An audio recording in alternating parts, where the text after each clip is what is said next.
Good morning, children. I'm Anita here. Back to you all. The social class, 9th standard. Today's lesson is land resources of Karnataka. In this lesson, we'll go for the main topics. First one is the pattern of land use in Karnataka. Second is the importance and types of farming. Third topic is distribution of the important crops of Karnataka and their production. So these are the three topics we are going to learn today from this lesson. What is land use here? The use of land for the various purposes, we call it as a land utilization, and this under this title we include cultivable land, then forest area, fallow land for residential purposes, and land for residential purposes, for the construction of roadways, railways, dams, canals, buried land, land used for grazing purposes, etc. For all these purposes, when land is being cultivable and also included under land utilization. Proper utilization of land is the foundation for economic development. For the economic development, proper utilization of land is required. Karnataka has how much? 19.5 hectares, hectares of geographical area. In this, where it is used for main purposes. We'll see what are the main purposes over here. First is net area zone. In this, the distribution of net area zone is not the same all over the state. All over the state, you cannot find net area zone everywhere. It is only in Gulbarga district where it is largest state where you can find the land where it is able for cultivable. And also it is followed by Belgavi, Vijaypura, Tumkur, Raichur, Bagalkot, Bellary, Chitradurga and Mysuru district. And Bengaluru district is the least cultivable area under zone, which where we can start our cultivable. Then, due to widespread urbanization, Uttar Kannada, Dakshin Kannada, Udupi and Kodagu has less cultivable land. So, which are the less cultivable land? It is Dakshin Kannada, Udupi, Kodagu. These are the less cultivable land. Next, we will go for forest area. Next is forest area. Forest area here, Uttar Kannada district has the largest forest area. Shivamogga, Chamarajanagar, Chikmagaluru, Kodagu, Belagavi, Dakshina Kannada, Udupi and Bellary districts have sufficiently large forest areas. These areas, in these places you find more forest areas, and Vijaypura has the least forest area. Which is the least forest area? It is Vijaypura. Even Bengaluru rural, Raichur, Bidar and Gadan district have less forest area. Even Bengaluru rural has very less forest areas, means forest is very less. Next, third one will go for land not available for cultivation. Land not available for cultivation.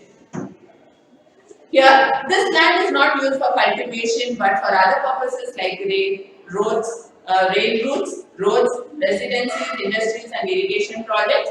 In recent times, use of land for such developmental purposes is increasing. Bengaluru urban district is first place is given for such purposes. See, in land not available for cultivation, in this land there is no minerals or manure, so that this land is not able for cultivation of crop. Only residents can be built here. Then rail routes are being constructed. Then residents, roads, industries and irrigation projects can take place in this area where cultivation of crops cannot be taken up. And Bengaluru urban district is first place is given for such purposes. So, which place is given, which state is given? Bengaluru is given in first place, and it is followed by Shivamogga, Tumkuru, Belgavi, Bellary, Mysuru and Dakshina Kannada district. It is the least in Bidar district, which is the least here. Land not cultivable for cultivation means very less land is there where you cannot grow the crops. That is which place? It is Mysuru and Dakshina Kannada. Means more land is there for the cultivation of crops. Very less land is there where you cannot cultivate the crops. It is the least in Bidar district. It is moderate in the other district. Moderate means it is medium in other district. So let us go for the fourth point. Fourth is what? Other uncultivated land. So other land where cultivation is not taken up. This land use consists of permanent grazing land. Here, permanent it is given for grazing. Trees are trees and groves. It is found largely in Shivamogga, Tumkuru, Kolar, Chikmagalur and Chitradurga districts. In these places, you can find the uncultivable land. It is least in Gadag, so very less in Gadag, Bagalkot and Dharwad district. Such land can be reclaimed and used for agriculture. Again, you can recultivate, means you can check the soil and you can use for the cultivation of crops there for agriculture. Next, we'll go for fallow land. Fifth one is fallow land.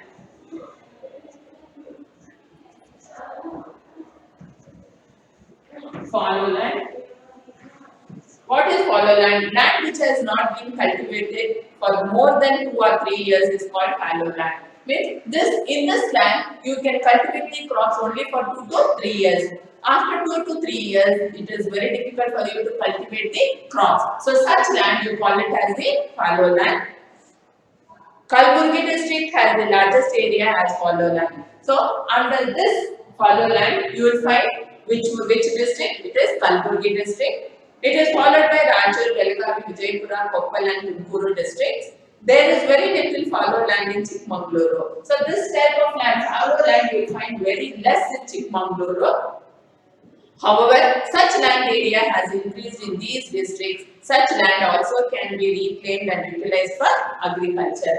And again, reclaimed, we can recycle this land and start for the agriculture also. So that is fallow land. The next we'll go for agriculture. What do you mean by agriculture? The raising of crops, we call it as agriculture. Crops is called as agriculture. Animal husbandry, poultry, beekeeping and sericulture are included under agriculture. Even these things also are included under agriculture. Then nearly 61.4% of the people in Karnataka are in rural areas and they depend on agriculture for their livelihood. So they depend on for what? For the agriculture. Who? Most of the people, means 61% of the people are in Karnataka where they live in rural areas and they depend only on agriculture. So what are the importance of agriculture? Next we'll see what is the importance of agriculture. Importance of agriculture. So agriculture is one of the ancient primary occupations of Karnataka. So agriculture is what? It is an ancient occupation of Karnataka and also it is very important and primary occupations. It is the main source of livelihood for many people. It is the main source for many people. It is the backbone of our state's economy. So we say that agriculture farmers are the backbone of our country, means for the state's economy. Agriculture is the main sources over here. So economic progress depends on agriculture.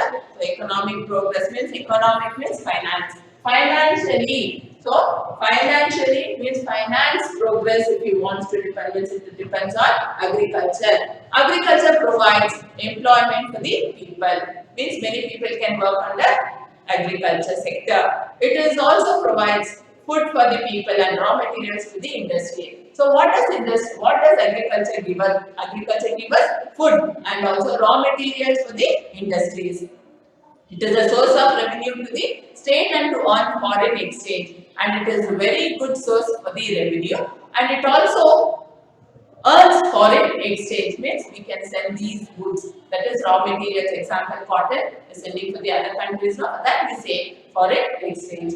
Coffee, silk, spices, tobacco, cotton, etc. are the agriculture products which we export.